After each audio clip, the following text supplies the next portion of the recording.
welcome to our channel. Do you know how to answer any questions related to incident or historic related questions with their time frame? Don't worry. At the end of this lesson, you will be able to answer any historical or incident related questions asked by anyone.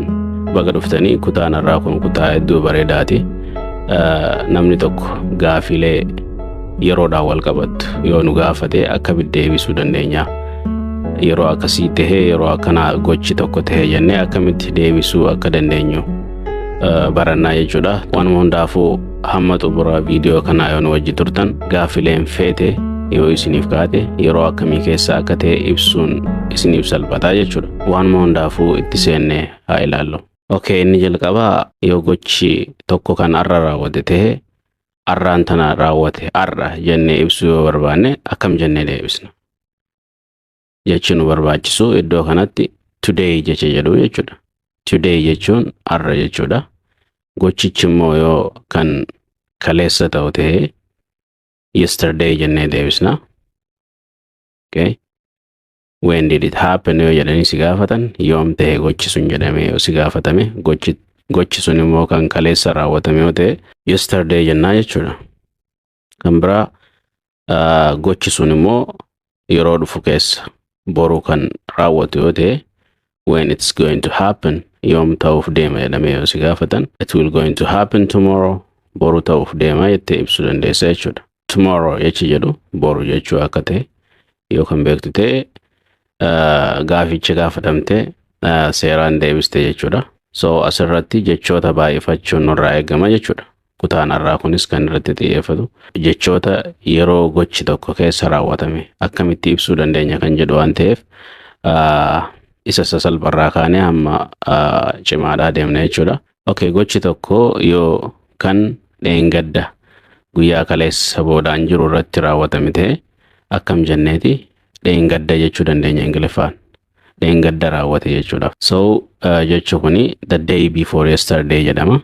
The day before yesterday jechuun guyyaa kaleessa osoo hin taane guyyaa kaleessa duubaan jiru dheengadda jedhamuun beekama afaan Oromootiin.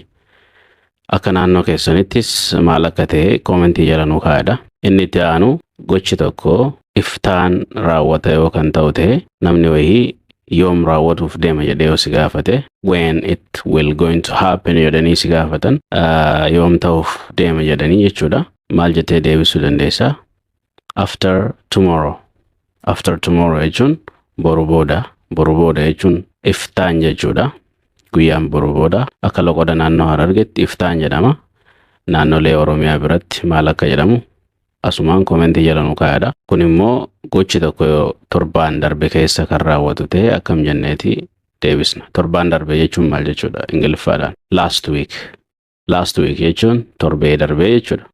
Gocha baatii dhufu keessa raawwatu akkam jedhee ibsuu danda'a? Baatii dhufu kan jedhu yookiin ji'a dhufu kan jedhu akkamittiin ibsuu danda'a? Next month jedha jechuudha. Next month jechuun ji'a dhufu jechuudha. Faalluma kanaatiin gocha ji'a darbe keessa raawwate jedhee ibsuu barbaade when did it happen jedhee nam tokko yoom ta'e jedhee si gaafate last month jette jechuudha. Last month ji'a darbe jechuudha. Bifuma wal fakkaataadhaan gocha bara darbe ta'e akkam jedheen ibsa? It happened last year. Last year jechuun bara darbe jechuudha. Gochi tokko immoo yeroo xinnoo dura yoo kan raawwate ta'e yeroo xiqqoo yookiin yeroo xinnoo dura ta'e jennee ibsuu yoo barbaanne jecha kamitti fayyadamuu qabna? A little while ago jennaa jechuudha. A little while ago yeroo xiqqoo dura jechuudha.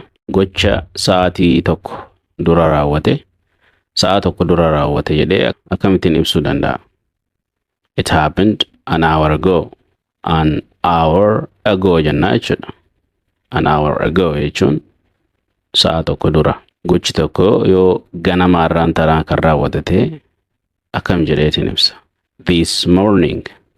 This morning ganama arraa jechuudha yookiin har'a ganama jechuudha. Gochi tokko immoo yeroo darbe raawwate jedhee gabaabumatti yeroo darbe yookiin dur raawwate jedhee ibsuudhaaf yoon kan barbaadu ta'e akkamiin jedha?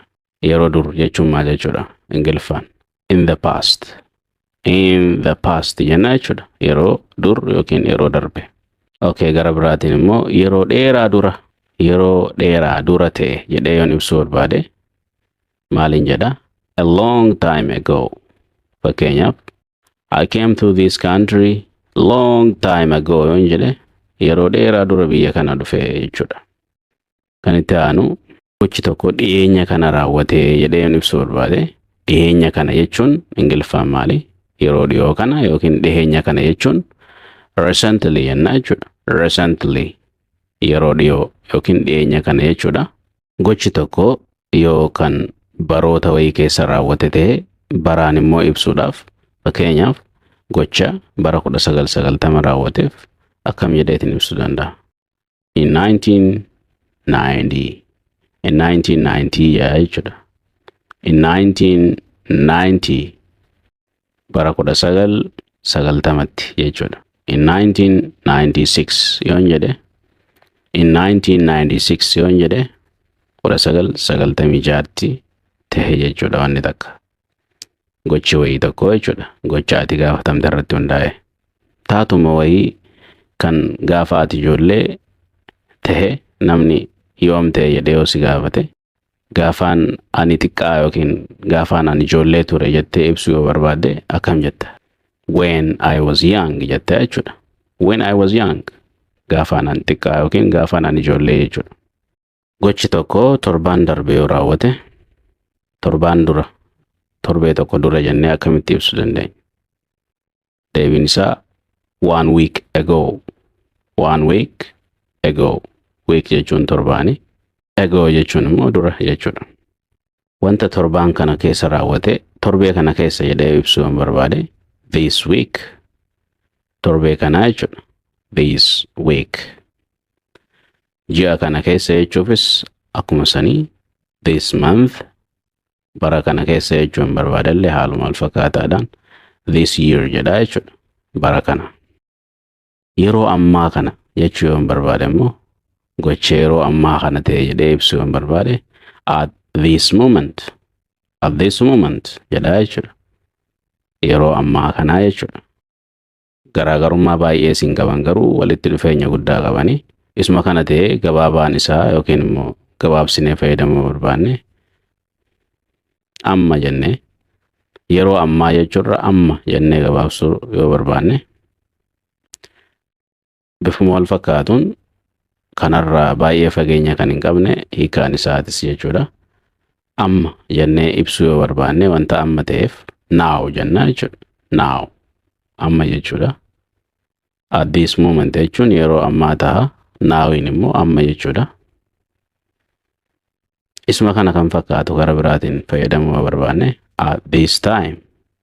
At this time jechuun yeroo kanatti jechuudha. Amma jechuun amma. At this time jechuun immoo yeroo kanatti. Yeroon sun amma ta'uu danda'a. Okay. Kanarraa ammas fageenya haala hin qabneen jechi biraa kan nuti fayyadamuu dandeenyu. Right now.